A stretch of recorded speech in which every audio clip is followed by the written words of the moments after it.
തെരഞ്ഞെടുപ്പ് കാലത്ത് സ്ഥാനാർത്ഥികൾ തമ്മിലുള്ള വാക്പോരുകളും വെല്ലുവിളികളും സാധാരണമാണ്. എന്നാൽ കൊലപാതക രാഷ്ട്രീയത്തിന്റെ കണക്കുകളെ സംബന്ധിച്ചുള്ള തർക്കമാണ് പത്തനംതിട്ടയിൽ സ്ഥാനാർത്ഥികൾ തമ്മിലുള്ള വാക്പോരിന് കാരണമായത്. പത്തനംതിട്ട പ്രസ് ക്ലബ് സംഘടിപ്പിച്ച സംവാദത്തിലാണ് LDF സ്ഥാനാർത്ഥി തോമസ് ഐസക്കും UDF സ്ഥാനാർത്ഥി ആന്റോ ആന്റണിയും തമ്മിൽ ഏറ്റുമുട്ടിയത്.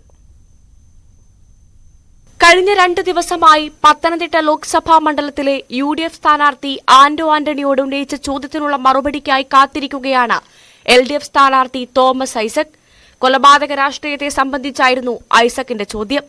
32 SFI പ്രവർത്തകരെ KSU പ്രവർത്തകർ കൊലപ്പെടുത്തിയിട്ടും ഒരു KSU പ്രവർത്തകനെ പോലും SFIക്കാർ കൊലപ്പെടുത്തിയിട്ടില്ലെന്നായിരുന്നു ഐസക്കിന്റെ വാദം. അങ്ങനെ ആരെങ്കിലും ഉണ്ടെങ്കിൽ എന്റെ ചോദ്യത്തിന് ആന്റോ മറുപടി പറയണമെന്ന് ഐസക് ആവശ്യപ്പെട്ടു. കേട്ടോ, അങ്ങനെയല്ല ആന്റോ, എന്റെ ചോദ്യം സ്ട്രെയിറ്റ് ഫോർവേഡ് ആണ്. ഞാൻ വേണമെങ്കിൽ 32 SFIക്കാരുടെ പേര് പറയാം. കൊല ചെയ്യപ്പെട്ടത് ക്യാമ്പസുകളിൽ SFI കൊല ചെയ്ത വധിച്ച ഒരു KSU പ്രവർത്തകന്റെ കോൺഗ്രസ് പ്രവർത്തകന്റെ പേര് പറഞ്ഞു. നിങ്ങൾ അത്രയും ആക്ഷേപം പറഞ്ഞുകൊണ്ടാണ് ഇങ്ങനെ ചോദിക്കുന്നത്.